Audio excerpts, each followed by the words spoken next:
This photo should be captioned, smile or give a thumbs up if you got a higher percentage of the primary vote than Kamala Harris, the vice president eventually. But no, this is all going to be about Andrew Yang.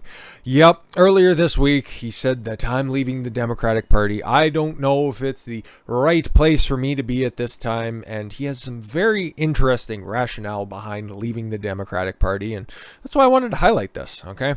Businessman Andrew Yang, who unsuccessfully ran for president in 2020 and mayor of New York City. You remember, he had to concede, I'm not going to be the next mayor of New York City. Andrew Yang concedes. Dropped out of the New York mayor city race late Tuesday as results showed him in a distant fourth place. But hey, you know what? If he didn't get sabotaged in that Democratic primary, though, man, he definitely would have been the right choice for the nation. He couldn't even get into the fucking runoff election and for New York City mayor in New York fucking city. Yeah, cool. Yang gang rise up, right?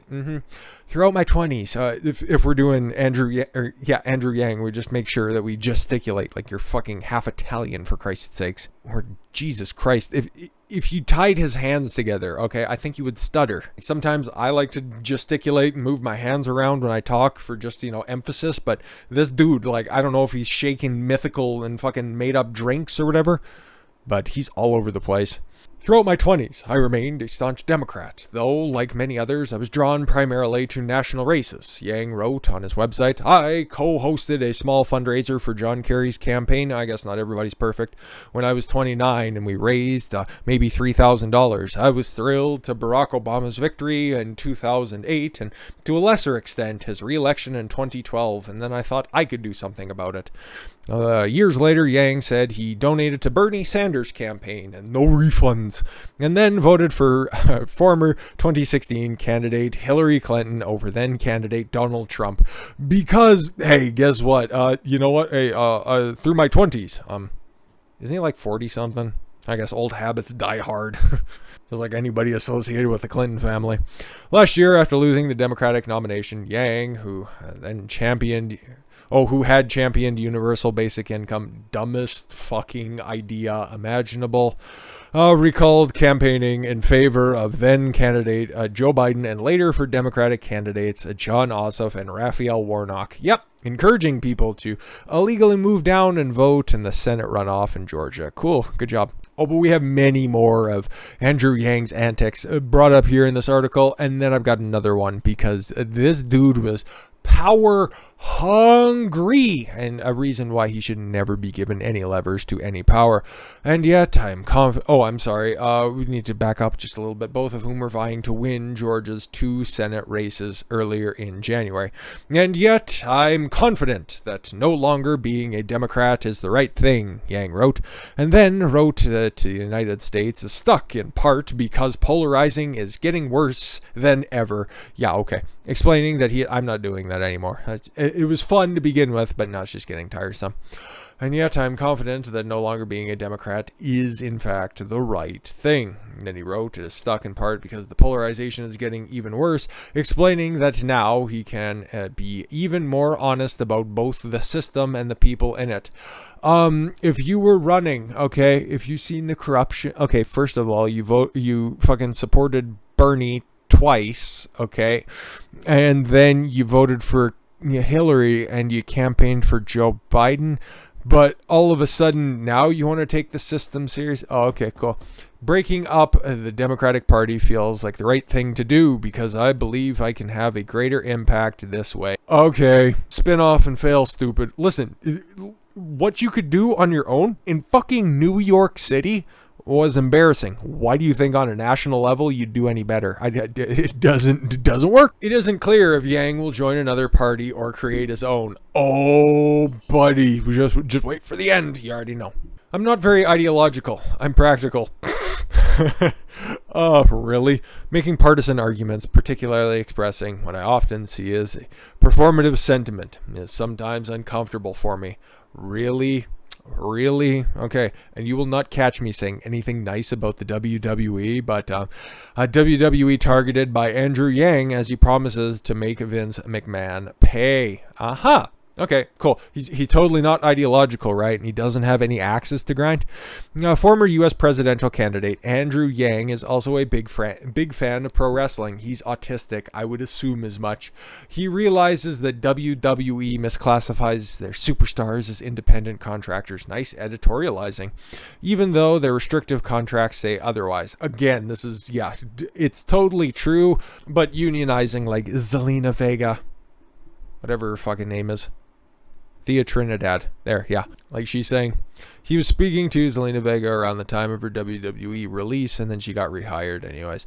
And he's not finished yet. Yang sent out an open invitation to any current or former WWE superstar to get in this ring, to contact labor attorneys, Lucas Middlebrook, if they were misclassified by WWE.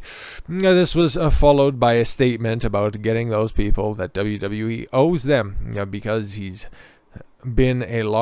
has been a long time coming. At a call with the Department of Labor. This was a tweet from Andrew Yang, by the way, who's totally not ideological. If you are a current or former WWE performer who feels you are misclassified as an independent contractor, contact this guy, and he will. Oh, and let's get you what Vince owes you. It's been a long time coming, but the storyline is real. This is a shoot, brother. Why would you specifically target the WWE? Of all places? When you didn't even have a position to be advocating for. But yeah, no, definitely. Cool. You're not ideological at all. I'm actually more comfortable trying to fix the system than being a part of it. I just like yapping about doing work. I don't like to actually do work. God, your grandparents are very disappointed.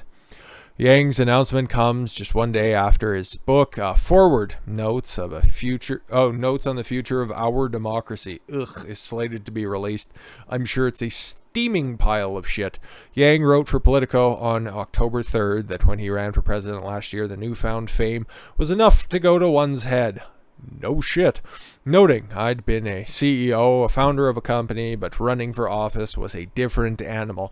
As you can see, this is why he got all that bravado and he started to try to take on the world, even though he was never nominated for a position. A little bit fucking weird.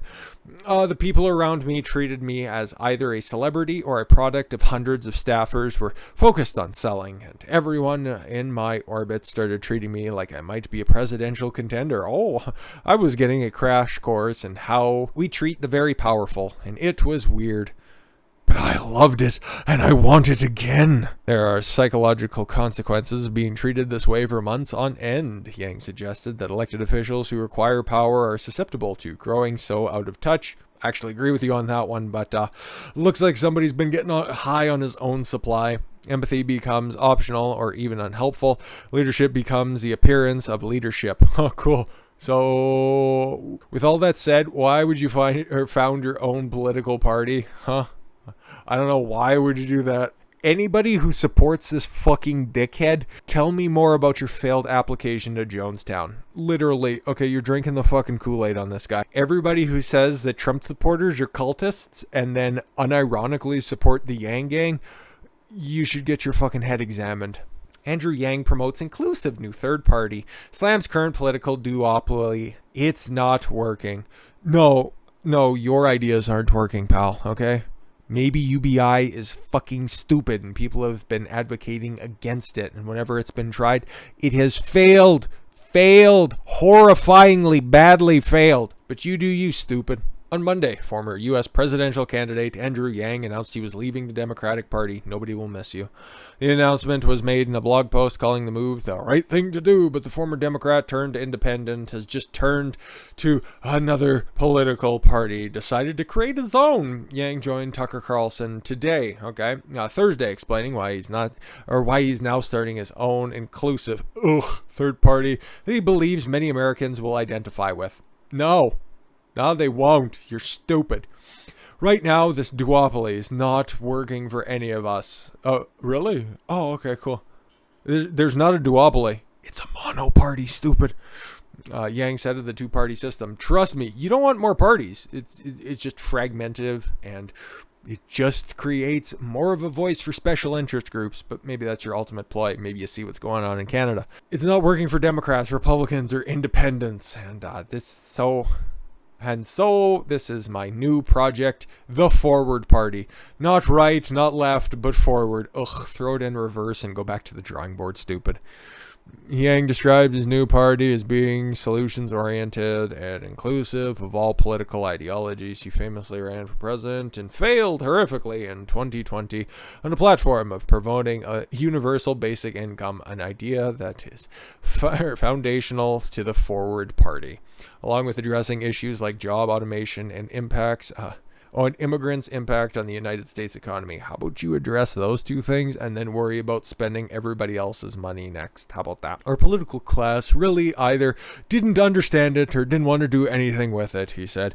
So it turns out to run for president because I wanted to advance what I saw as real solutions like universal basic income that would help millions of Americans transition. Transition to what? Useless eaters? Ones that you can just immediately take off the dole and then just get rid of at a moment's notice. We've just seen universal basic income fucking fail. Stimulus payments. How well did that work for the economy? Okay. It's going to be a long old time before it gets back up to 2019 levels. So again, we're seeing in real fucking time your ideas fail. And now you're going to fund a political party on it? Oh, there's enough fame to go to your head. Then what are you going to do? Run again in 2024 because all of that fame went to your head, but you're just, you know what, really running low on your supply of fucking fame and relevancy. You failed horrifically in New York City. You think the primary, you think running again in 2024 is going to be any different? Fuck off, pal. If I never have to see Andrew Yang pop up again, it will be just be fucking wonderful for all involved. But hey, guess what? I'm sure you probably have some sycophants out there that still think that you're, a really good idea or a really good guy with some really good ideas. But I don't live in the Pacific Northwest. We got to talk about something a little bit spicier next, something that I've been hanging on to for a little while, and it's still bubbling up, and it's something that I'm starting to warm up to a little bit. So if you're interested in that, stick around the half an hour's time. With that said, thank you all very much for the gift of your time. I've been Don Consuelo. I want you to follow your gut and get after it. Take care, everyone.